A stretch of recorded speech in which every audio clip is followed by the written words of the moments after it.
Hi students, 12th standard accountancy, chapter 5, admission of partner. இதில் illustration sum number 8 பார்ப்போம். இப்போ ஒரு பார்ட்னரை நியூவா ஃபர்ம்குள்ள அட்மிஷன் பண்றோம் அப்படின்னா அந்த அட்மிஷன் டைம்ல 5 முக்கியமான அட்ஜஸ்ட்மெண்ட் பண்ணணும்.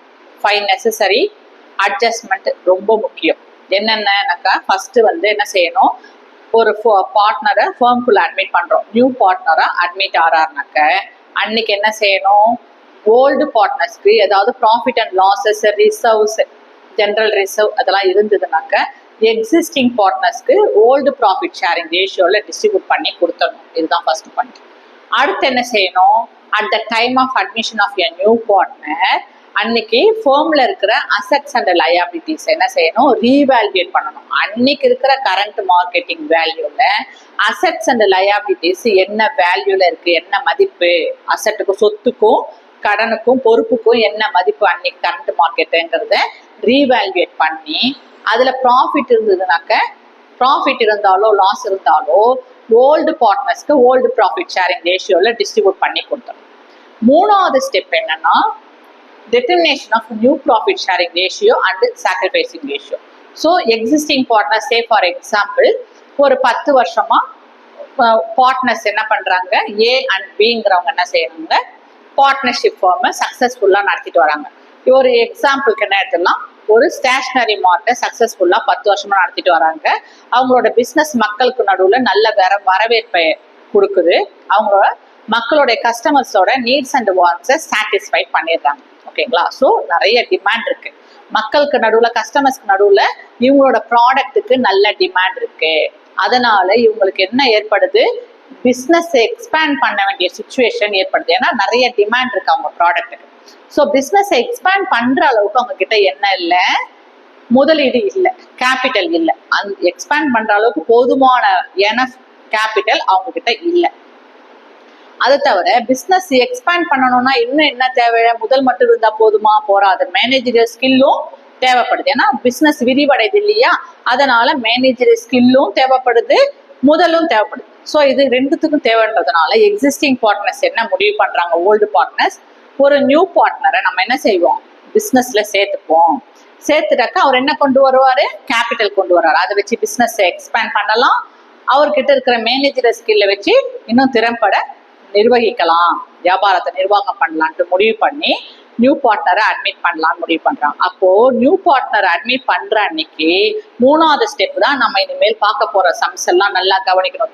மூணாவது அட்ஜஸ்ட்மெண்ட் பார்க்க போறோம். என்னன்னா new profit sharing ratio, determination of new profit sharing ratio and sacrificing ratio. புதுசா நீங்க என்ன செய்யணும், நியூ ப்ராஃபிட் ஷேரிங் ரேஷியோ போடணும். ஓல்டு பார்ட்னர்ஷிப் அக்ரிமெண்ட் செல்லுபடி ஆகாது, கேன்சல் ஆயிடும். நியூ பார்ட்னர் பிசினஸ்குள்ள வராருன்னா என்ன ஆயிடும், ஓல்டு பார்ட்னர்ஷிப் அக்ரிமெண்ட் இருக்கும், old profit sharing ratio. For example அவங்க ஈக்குவலா ஓல்டு பார்ட்னர்ஸ் பிரிச்சிருக்காங்கன்னு வைங்க. ஒரு எக்ஸாம்பிளுக்கு ஒரு 30,000 ரூபாய் ப்ராஃபிட் கிடைச்சிருக்கு போன வருஷம். எப்படி பிரிச்சுப்பாங்க, அவங்க ஈக்குவலா பிரிச்சிருக்காங்க, 1:1 ரேஷியோல பிரிச்சிருக்காங்க. அப்போ 1/2 1/2ன்றது ஏங்கிற ஒரு 15,000, 30,000 ப்ராஃபிட்ல இருந்து 15,000 ஏக்கு கிடைக்குது. 30,000 ரூபாய் ப்ராஃபிட்ல இருந்து பிக்கு 15,000 ரூபாய் ப்ராஃபிட் கிடைக்குது. ரெண்டு பேருமா ஈக்குவலா ப்ராஃபிட் அண்ட் ஷேர் லாஸஸை ஈக்குவலா பிரிச்சுக்கிட்டாங்க. இது old profit sharing ratio old பார்ட்னருக்கு. இப்போ புதுசா பார்ட்னர் அட்மிட் ஆறாரு, ஏன்னா பிசினஸுக்கு தேவை, பிசினஸ் எக்ஸ்பேண்ட் பண்ணணும், மேனேஜர் ஸ்கில் வேணும், கேபிட்டல் வேணும். ஏன்னா ப்ராடக்ட் நல்ல டிமாண்ட்ல இருக்கு, நல்லா சக்சஸ்ஃபுல்லா நடத்துறதுனால என்ன பண்றாங்க, அப்போ நியூ பார்ட்னர் உள்ள வராருன்னா அப்ப என்ன பண்ண முடியாது, இதே ஓல்டு ப்ராஃபிட் ஷேரிங் ரேஷியோ பண்ண முடியுமா, new profit sharing ratio determination பண்ணணும், வரையறுக்கணும். புதுசா ப்ராஃபிட் ஷேரிங் ரேஷியோ என்னன்னுட்டு. அடுத்தது சாக்ரிஃபைசிங் ரேஷியோ. இப்போ இது என்னன்றதை பார்ப்போம் டீட்டெயிலா. நியூ ப்ராஃபிட் ஷேரிங் ரேஷியோனா என்னன்னாக்க, இப்போ ஏபி ஆல்ரெடி எக்ஸிஸ்டிங் பார்ட்னர் இருந்தாங்கன்னா இப்போ யார் வந்துட்டாங்க, நியூ பார்ட்னர் சிங்கிறவரும் வந்துட்டாங்க.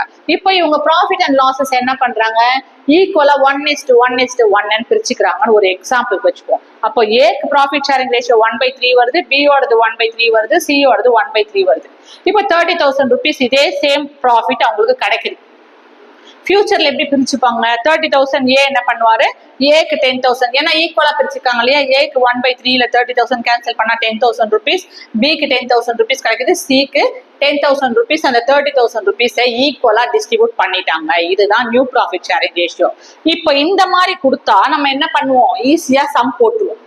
ஆனா கொஸ்டின் அப்படி கேட்க மாட்டாங்க. 3:2:5, 7:4:2 இந்த மாதிரி தான் ப்ராஃபிட் ஷேரிங் ரேஷியோ கொடுப்பாங்க. இப்போ 1:1:1 கொடுத்தாக்க நம்ம என்ன பண்ணிடுவோம், எல்லா சம்ஸையும், ஏன்னா new profit sharing ratio and sacrificing ரேஷியோல இல்லுஸ்ட்ரேஷன்ல 10 சம்ஸ் இருக்கு, எக்ஸசைஸ் சம்ல 10 சம்ஸ் இருக்கு, மொத்தமா 20 கணக்கு இருக்கு. டோட்டலாவே 27 சம்ஸ் தான். ஓகேங்களா. ஸோ மேஜர் பார்ட் என்ன வந்துருது உங்களுக்கு, இங்க new profit sharing ratio and sacrificing ரேஷியோலயே இல்லுஸ்ட்ரேஷன் சம் 8ல இருந்து 17 வரைக்கும் and exercise sum number 8 to 17 மொத்தம் 10 + 10 20 சம்ஸ் இருக்கு.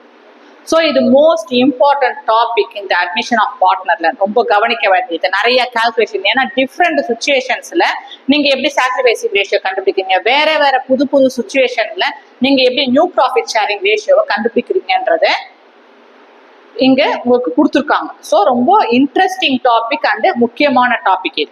இப்போ இந்த மாதிரி 1:1:1ன்னா நம்ம என்ன செஞ்சிருவோம், ஈஸியா கால்குலேட் பண்ணி எவ்வளவு கொடுத்தாலும் 1 லட்சம் 10 லட்சம் கொடுத்தாலும் நம்ம கால்குலேட் பண்ணி கொடுத்துருவோம். ஆனா அப்படி கொடுக்க மாட்டாங்க. அவங்க ரேஷியோஸை டிஃப்ரெண்டா கொடுப்பாங்க. 5:3, 2:7 அந்த மாதிரி கொடுத்தாங்கன்னா எப்படி கால்குலேட் பண்ணும். ஸோ இப்போ நம்ம ஈஸியா என்ன பண்ணிட்டோம், இந்த மாதிரி இது ஒரு எக்ஸாம்பிளுக்காக நியூ ப்ராஃபிட் ஷேரிங் ரேஷியோவை 30,000 கிடைச்சா இந்த மாதிரி பிரிச்சுப்பாங்கன்னு கொடுத்துட்டோம். ஓகேங்களா. இப்போ ஓல்டு ப்ராஃபிட் ஷேரிங் ரேஷியோக்கு ஒரு எக்ஸாம்பிள் கொடுத்துட்டேன், நியூ ப்ராஃபிட் ஷேரிங் ரேஷியோக்கு ஒரு எக்ஸாம்பிள் கொடுத்துட்டோம்.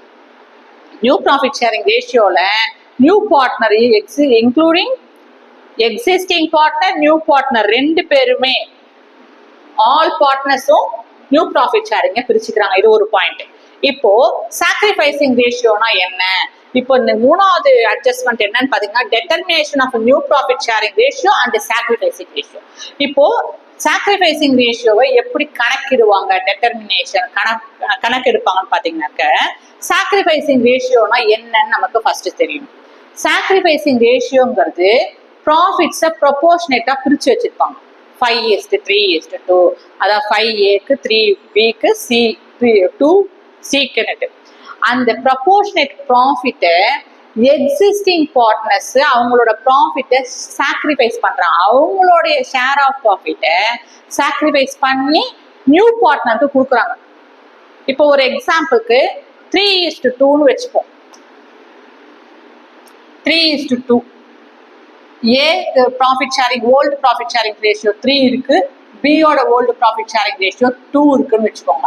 இப்போ இந்த ஏ அண்ட் பி தான் எக்ஸிஸ்டிங் பார்ட்னர். புதுசா ஒரு பார்ட்னர் சின்னு வராரு.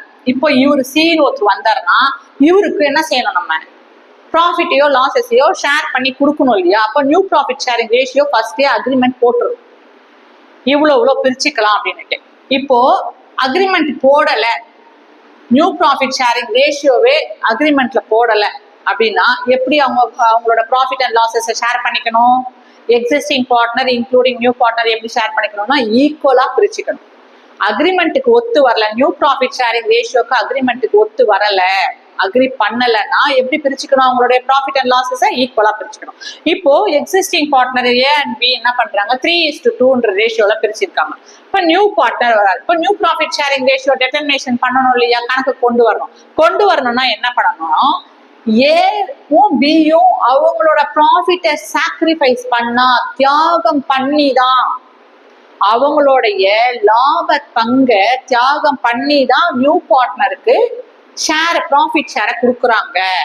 தியாக விகிதம், சாக்ரிஃபைசிங் ரேஷியோனா தியாக விகிதம். ஏ வந்து ஒரு அவரோட ரேஷியோல இருந்து 1 சிக்கு கொடுக்குறாரு, ஓகேங்களா.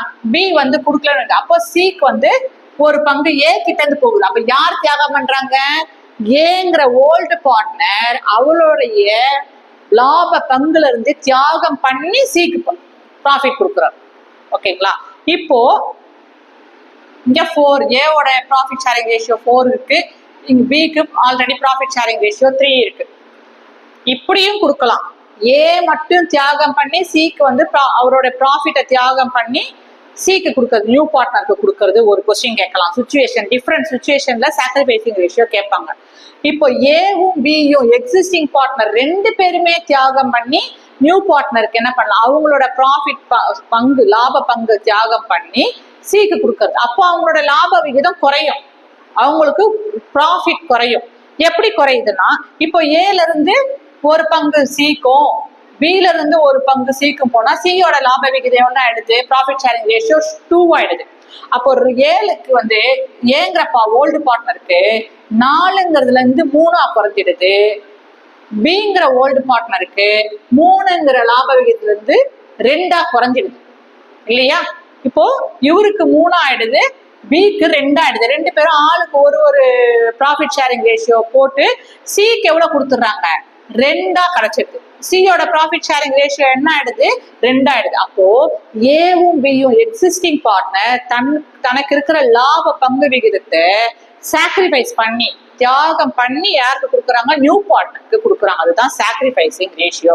அதுக்கு எக்ஸாம்பிள் பாத்தீங்கன்னாக்க, இப்போ அதே 30,000 ப்ரீவியஸ் இயர்ல எக்ஸிஸ்டிங் பார்ட்னர் ஓல்டு பார்ட்னருக்கு ஈக்குவலா பிரிச்சுக்கிட்டாங்களா, 30,000 ரூபாய் 15,000 சமமா பிரிச்சுக்கிட்டாங்க. அதே மாதிரி நியூ பார்ட்னர் வரும்போதும் தங்களுடைய பங்குகளை, லாப பங்குகளை சமமா பிரிச்சுக்கிறாங்க, 1:1:1.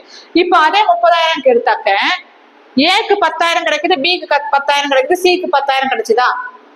இங்க பாருங்க, இப்போ சாக்ரிஃபைசிங் ரேஷியோக்கு எக்ஸாம்பிள் சொல்றேன். ஏ என்ன பண்ணிருக்காரு, எக்ஸிஸ்டிங் பார்ட்னர் தனக்கு ஆல்ரெடி 30,000னா இவருக்கு 15,000 வரணும். இவர்கிட்ட இருந்து 5,000 ரூபாவை தியாகம் பண்ணி சிக்கு கொடுத்துருக்காரு. அதே மாதிரி பிங்கிற ஓல்டு பார்ட்னர், ஏங்கிறவரு ஓல்டு பார்ட்னர், பிங்கிறவங்களும் ஓல்டு பார்ட்னர். இவர் தன்னுடைய லாப பங்கு எவ்வளவு, 15,000 வந்தது அவருக்கு போன வருஷம். அவர் 5,000 ரூபாய் தியாகம் பண்ணி சிக்கு கொடுக்குறாங்க. அப்ப சிக்கு அதனாலதான் 10,000 கிடைச்சது.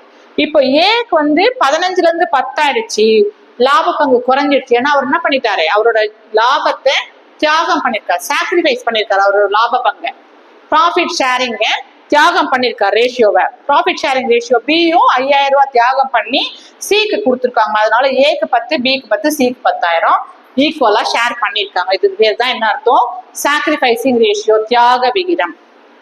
இப்போ உங்களுக்கு ஓல்டு ப்ராஃபிட் ஷேரிங் ரேஷியோனா என்னன்னு சொல்லிட்டு, new profit sharing ratio, sacrificing ரேஷியோனா என்னன்றது டெஃபினேஷன் கொடுத்துரும். இன்னும் ஒரு கொஸ்டின், எதனால எக்ஸிஸ்டிங் பார்ட்னர்ஸ் அவங்களுடைய லாப பங்கு விகிதத்தை தியாகம் பண்ணி நியூ பார்ட்னருக்கு கொடுக்குறாங்க, என்ன அவசியம் இருக்கு? காரணம் இல்லாம அவங்களுடைய கஷ்டப்பட்டு உழைச்சி வர்ற லாபத்தை அவங்கவுங்க உழைக்கிறாங்க இல்லையா. அவங்கவுங்க மார்க்கெட்டிங் பண்றாங்க, அவங்கவுங்க முதல் கொண்டு வந்திருக்காங்க, அவங்கவுங்களுக்கு மேனேஜரியல் ஸ்கில் இருக்கு, அவங்கவுங்க ஹார்ட் ஒர்க் போடுறாங்க, அவங்களுக்கு லாபம் கிடைக்குது, ப்ராஃபிட் கிடைக்குது. அப்படி வர்ற ப்ராஃபிட்டை நியூ பார்ட்னருக்கு எதனால தியாகம் பண்ணி கொடுக்கணும், எதனால சாக்ரிஃபைஸ் பண்ணணும், அவங்களோட ப்ராஃபிட்டை ஏன் பண்ணணும்னா, நியூ பார்ட்னரை எதுக்காக சேர்க்கிறாங்க, பிசினஸ் எக்ஸ்பேண்ட் பண்றதுக்காக. நியூ பார்ட்னர் என்ன கொண்டு வராரு, கேபிட்டல் கொண்டு வராரு. நியூ பார்ட்னர் என்ன கொண்டு வர்றாரு, மேனேஜர் ஸ்கில். அது மட்டுமா, அவர் குட்வில் கொண்டு வருவார் இல்லையா, நற்பெயர். அவரும் அங்க ஒரு பிரான்ச் நடத்திட்டு இருப்பாரு, அவரும் ஸ்டேஷனரி மார்க்கெட் சக்சஸ்ஃபுல்லா நடத்திட்டு இருக்கிறதுனால கொலாபரேஷன் போட்டு நியூ பிசினஸ் எக்ஸ்பேண்ட் பண்றாங்க. அடுத்த ஒரு பிரான்ச் என்ன பண்றாங்க, எக்ஸ்பேண்ட் பண்றாங்க. ஸோ அவருக்கு மேனேஜரியல் ஸ்கில் இருக்கு, அவர்கிட்ட கேபிட்டல் இருக்கு. அவரும் இவங்கள மாதிரியே என்ன பண்ணிருக்காங்க, கேபிட்டல் யார் வச்சிருக்காங்க, ஒரு நல்ல மேனேஜர் ஸ்கில் இருக்கிறவங்க, நல்ல குட்வில் இருக்கிறவங்க, ரெப்புடேஷன் இருக்கிறவங்க, மக்களுக்கு நடுவுல அவங்களோட ப்ராடக்ட் மக்களுக்கு நடுவுல நல்ல டிமாண்ட் இருக்கான்றது நியூ பார்ட்னரும் சர்ச் பண்ணிருப்பாரு. சோ நியூ பார்ட்னருக்கு எதுக்காக இந்த எக்ஸிஸ்டிங் பார்ட்னர் அவங்களுடைய லாபத்தை தியாகம் பண்ணி இவருக்கு கொடுக்கணும், தன்னோட லாபத்தை குறைச்சி ஏன் கொடுக்கணும்னா, நியூ பார்ட்னர் வந்து கேபிட்டல் கொண்டு வராரு, மேனேஜர் ஸ்கில் கொண்டு வராரு, குட்வில் கொண்டு வராரு இல்லையா. சோ அதுல எல்லாம் எக்ஸிஸ்டிங் பார்ட்னர் ஷேர் எடுத்துக்கிறாங்க. ஓகேங்களா, அவரோட குட்வில்ல இருந்து ஷேர் எடுத்துக்கிறதுனால இவங்க தன்னுடைய கேபிட்டல் கொண்டு வராரு இல்லையா, மேனேஜர்ஸ்க்கு. இது எல்லாத்துலயும் இவங்க பங்கு எடுத்துக்கிட்டதுனால இவங்க லாப பங்கை குறைச்சி அவருக்கு மூணாவது பார்ட்னருக்கு, நியூ பார்ட்னருக்கு, மூணாவது இல்ல 5வது பார்ட்னரா கூட இருக்கலாம், ஓகேங்களா, நியூ பார்ட்னருக்கு ப்ராஃபிட்ல இருந்து தியாகம் பண்ணி அவருக்கு என்ன கொடுக்குறாங்க, நியூ ப்ராஃபிட் ஷேரிங் ரேஷியோ. இப்படிதான் உருவாகுது. சாக்ரிஃபைசிங் ரேஷியோனா என்னன்னு இப்ப தெரிஞ்சு போச்சுங்களா. இப்போ நம்ம என்ன பார்க்க போறோம், மொத்தம் 10 + 10 20 சம பார்க்க போறோம். ஓகேங்களா? இந்த 20 சம்ல டிஃப்ரெண்ட் சிச்சுவேஷன்ஸ்ல எப்படி எப்படிலாம் நீங்க தியாக விகிதம் கண்டுபிடிக்கிறது, சாக்ரிஃபைசிங் ரேஷியோ எப்படி கண்டுபிடிப்பீங்க, நியூ ப்ராஃபிட் ஷேரிங் ரேஷியோவை எப்படி கண்டுபிடிப்பீங்க டிஃப்ரெண்ட் சிச்சுவேஷன்லங்கிறத நம்ம இப்போ பார்க்க போறோம். இப்போ உங்களுக்கு புரிஞ்சிடுச்சிங்களா? இப்போ ஃபர்ஸ்ட் இல்லஸ்ட்ரேஷன் சம் நம்பர் 8 போலாம். கொஸ்டின் ரீட் பண்றேன். Anbu and Raju are partners sharing profits in the ratio of 3:2. Akshay is admitted as a partner. The new profit sharing ratio among Anbu, Raju and Akshay is 5:3:2. Find out the sacrificing ratio. இப்போ என்ன information கொடுத்துருக்காங்க, என்ன கேட்குறாங்க? கொடுத்துருக்க இன்ஃபர்மேஷன்ல என்ன சொல்றாங்க? அன்பு, ராஜு 2 பேரும் ஓல்டு பார்ட்னர். அவங்களோட ப்ராஃபிட் ஷேரிங் ரேஷியோ எப்படி பிரிச்சிருக்காங்க? 3:2 பிரிச்சுக்கிறாங்க. அப்போ பிரிச்சிருக்காங்களா? இப்போ அக்ஷய்ங்கிற ஒரு நியூ பார்ட்னரா வராரு. அவர் வந்த உடனே என்ன ஆகுது? நியூ ப்ராஃபிட் ஷேரிங் ரேஷியோ கொடுத்துருக்காங்க. எப்படி கொடுத்துருக்காங்க? 5:3:2 கொடுத்துருக்காங்க. என்ன கேட்கறாங்க? Find out the sacrificing ratio. Sacrificing ரேஷியோவை கணக்கிடுங்கன்னு சொல்லியிருக்காங்க. ஓகேங்களா? இப்போ நம்ம என்ன செய்யணும்? First old sharing ratio. Old partners யாரு? அன்பு, ராஜு. ஓகேங்களா? ஓல்டு ப்ராஃபிட் ஷேரிங் ரேஷியோவை 3:2. அப்போ 3:2னா அன்புக்கு 3/5, ராஜுக்கு 2/5. எப்படி 5 வந்ததுங்கிறது உங்களுக்கு நான் எக்ஸ்பிளைன் பண்ணியிருக்கேன். இப்போ அடுத்து என்ன பண்ணணும்? New profit sharing ratio. New profit sharing ratio யார் அட்மிட் ஆறாங்க? நியூ பார்ட்னரா அக்ஷய்ங்கிறவர் அட்மிட் ஆறாரு. அப்போ நியூ ப்ராஃபிட் ஷேரிங் ரேஷியோ எழுதிட்டு Anbu is to Raju is to Akshay. New profit sharing ratio எவ்வளவு? 5:3:2. அப்போ 5:3:2னா என்ன பண்ணிப்பீங்க? 5/10, 3/10, 2/10 அப்படின்னு போட்டுப்போம். இப்போ சாக்ரிஃபைசிங் ரேஷியோ, ஷேர் சாக்ரிஃபைசிங். இப்போ என்ன கேட்டிருக்காங்க? Find out the sacrificing ratio. அப்போ ஃபார்முலா வேணும். என்ன ஃபார்முலா? சாக்ரிஃபைசிங் ரேஷியோ கண்டுபிடிக்கணும்னா old share minus new share. ஏன் ஓல்டு ஷேர் மைனஸ் நியூ ஷேர்னா சாக்ரிஃபைசிங் ரேஷியோ தானே கண்டுபிடிச்சிருக்காங்க.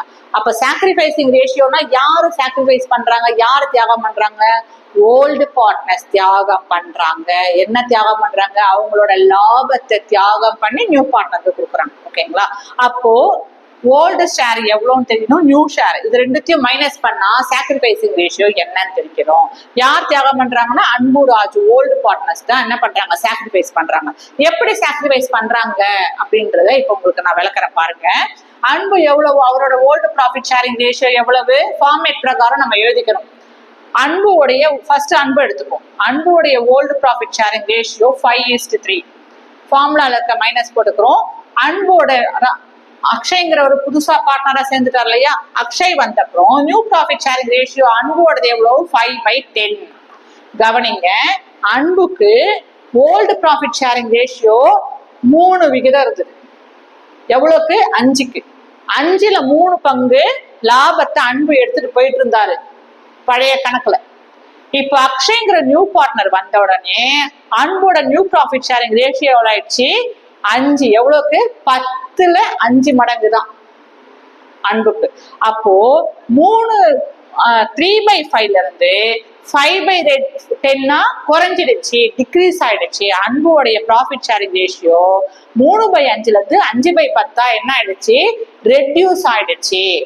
எவ்வளவு ரெடியூஸ் ஆச்சுன்றது நமக்கு துல்லியமா கண்டுபிடிக்கணும். எவ்வளவு சாக்ரிஃபைஸ் பண்ணிருக்காரு, குறைஞ்சிருக்குன்றது நல்லா தெரியுது. ஏன்னா 3 பங்கு வாங்கியிருந்தாரு, 5க்கு 3 வாங்கியிருந்தாரு. இங்க நியூல எவ்வளவு வருது? 10ல் 5 பங்கு தான் அவருக்கு வருது. 5 விகிதம் தான், ரேஷியோ தான் லாபம் கிடைக்குது அன்புக்கு. அப்போ எவ்வளவு தியாகம் பண்ணிருக்காரு அது ஒண்ணு. அதே மாதிரி ராஜுங்கிற ஒரு ஓல்டு பார்ட்னர், அவர் எவ்வளவு ஓல்டு ப்ராஃபிட் ஷேரிங் ரேஷியோ 2/5 இருந்தது. அதாவது 5ல் 2 பங்கு ராஜு லாபம் லாப நஷ்டத்தை பகிர்ந்துட்டார். அக்ஷய்ங்கிற நியூ பார்ட்னர் வந்தோடனே நியூ ப்ராஃபிட் ஷேரிங் ரேஷியோ அன்புக்கு எவ்வளவு? 3:10. அப்போ 2/5ல இருந்து 3/10, 10ல் 3 பங்கு தான் இப்போ ராஜுங்கிறவருடைய ப்ராஃபிட் ஷேரிங் ரேஷியோ இருக்கு. அப்போ எவ்வளவு தியாகம் பண்ணிருக்காரு? அப்ப குறைஞ்சிருக்குங்களா? ராஜுக்கும் 2/5ல இருந்து 3/10 என்ன ஆயிடுச்சு? டிக்ரீஸ் ஆயிடுச்சு. அப்போ எவ்வளவு தியாகம் பண்ணிருக்கா, எந்த அளவுக்கு ஒரு சாக்ரிஃபைஸ் பண்ணிருக்காங்க இந்த 2 ஓல்டு பார்ட்னர்ஸ்ன்றத நம்ம கால்குலேட் பண்ணணும். கால்குலேட் பண்ணணும்னாக்கா என்ன formula? Old share minus new share. Old share minus new share அவங்க நேரம் எழுதிட்டோம். இப்போ என்ன பண்ண போறோம்? கால்குலேட் பண்ண போறோம். எப்படி கால்குலேட் பண்ண போறோம்னா இப்போ டினாமினேட்டர் எடுக்கிறோம். டினாமினேட்டர்ல என்ன இருக்கு? 5 இருக்கு, 10 இருக்கு. இதுல காமன் நம்பர் நம்ம எடுத்துக்கணும். அதாவது அந்த நம்பர் 5லயும் போகணும், 10லயும் போகணும். அப்போ 10ங்கிறத எடுத்துக்கிறோம். 10ல 2 5 இருக்கு.